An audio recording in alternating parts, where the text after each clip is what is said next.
A Queen's Wish. A long time ago, there lived a king and queen who said every day, "If only we had a child." But for a long time, they had none.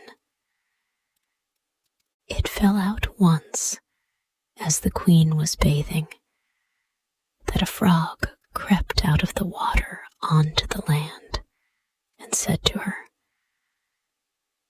"Your wish shall be fulfilled.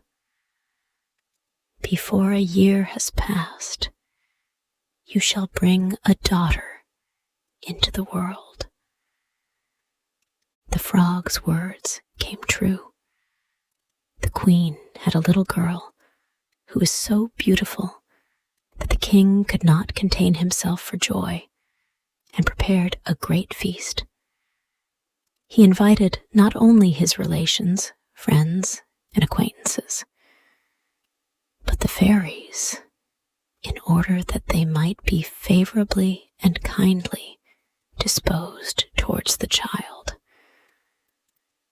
There were 13 of them in the kingdom, but as the king had only 12 golden plates for them to eat from, one of the fairies had to stay at home.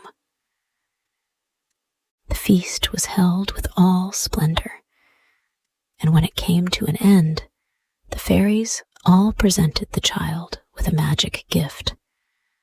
One gave her virtue, another beauty, a third riches, and so on, with everything in the world that she could wish for. When 11 of the fairies had said their say, the 13th suddenly appeared. She wanted to revenge herself for not having been invited.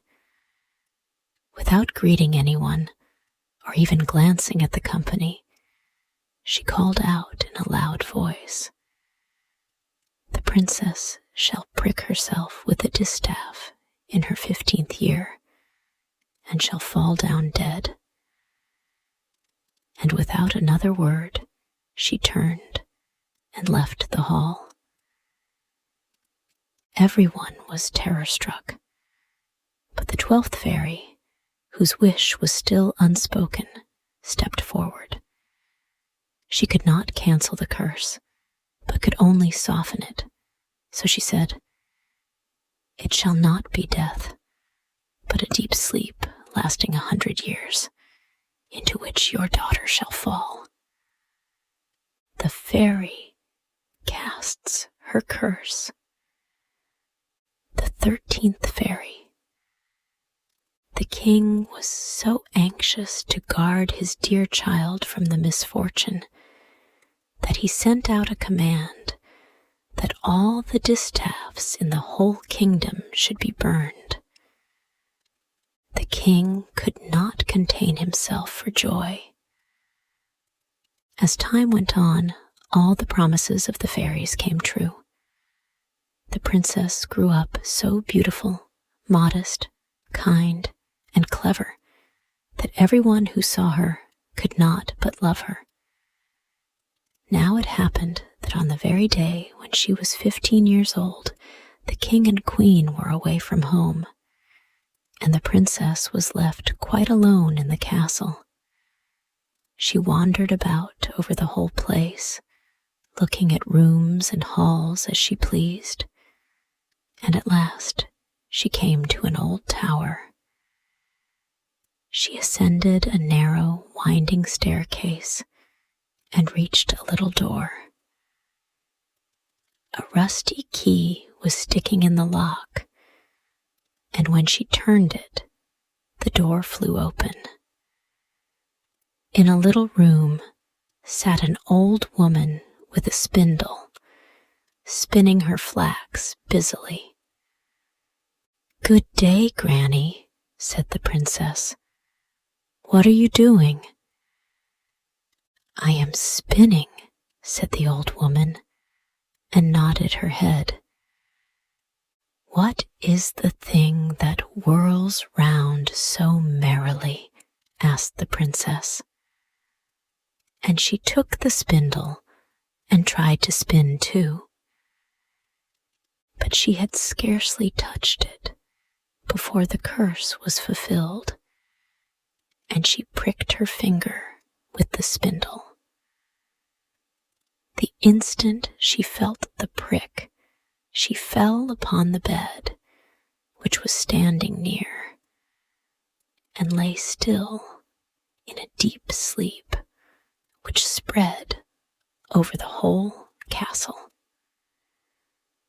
The king and queen, who had just come home and had stepped into the hall, went to sleep, and all their courtiers with them. The horses went to sleep in the stable, the dogs in the yard, the doves on the roof, the flies on the wall. Yes, even the fire flickering on the hearth grew still and went to sleep, and the roast meat stopped crackling. The cook, who was pulling the scullion's hair because he had made some mistake, let him go and went to sleep. The wind dropped, and on the trees in front of the castle not a leaf stirred.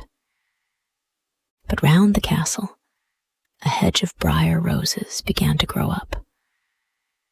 Every year it grew higher, till at last it surrounded the whole castle, so that nothing could be seen of it, not even the flags on the roof. But there was a legend in the land about the lovely sleeping briar rose, as the king's daughter was called.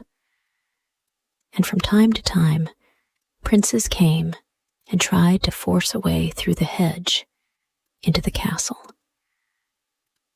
They found it impossible, for the thorns, as though they had hands, held them fast, and the princes remained caught in them without being able to free themselves, and so died a miserable death. The castle surrounded by briars, but round the castle a hedge of briar roses began to grow up.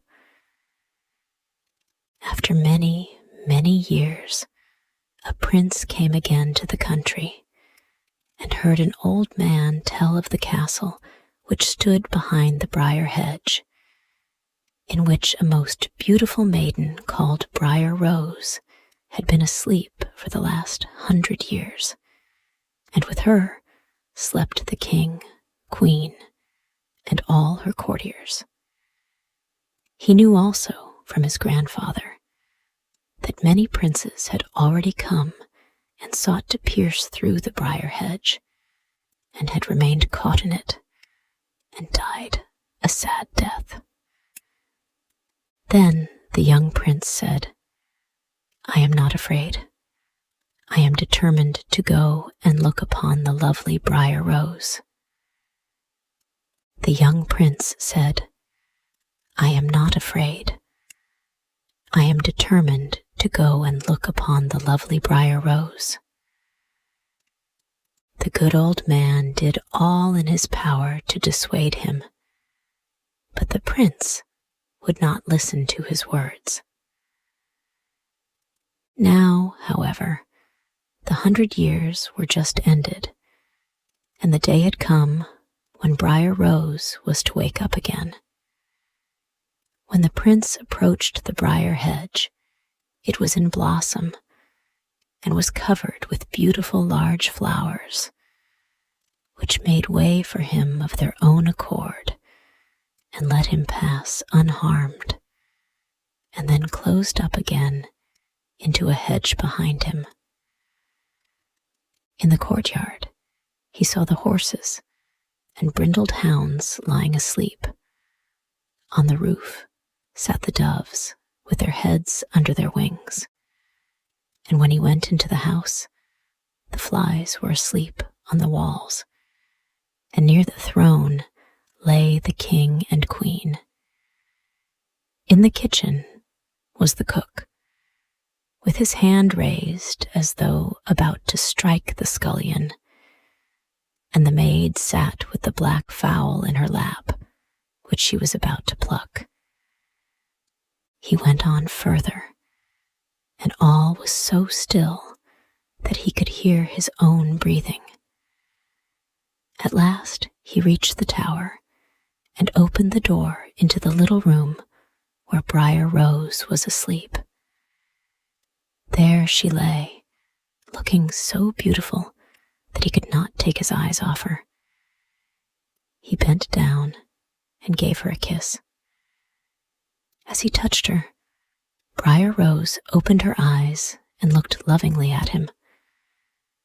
Then they went down together, and the king woke up, and the queen, and all the courtiers, and looked at each other with astonished eyes. The horses in the stable stood up and shook themselves. The hounds leaped about and wagged their tails. The doves on the roof lifted their heads from under their wings, looked round, and flew into the fields. The flies on the walls began to crawl again. The fire in the kitchen roused itself and blazed up and cooked the food. The meat began to crackle, and the cook boxed the scullion's ears so soundly that he screamed aloud, while the maid finished plucking the fowl. Then the wedding of the prince and Briar Rose was celebrated with all splendor, and they lived happily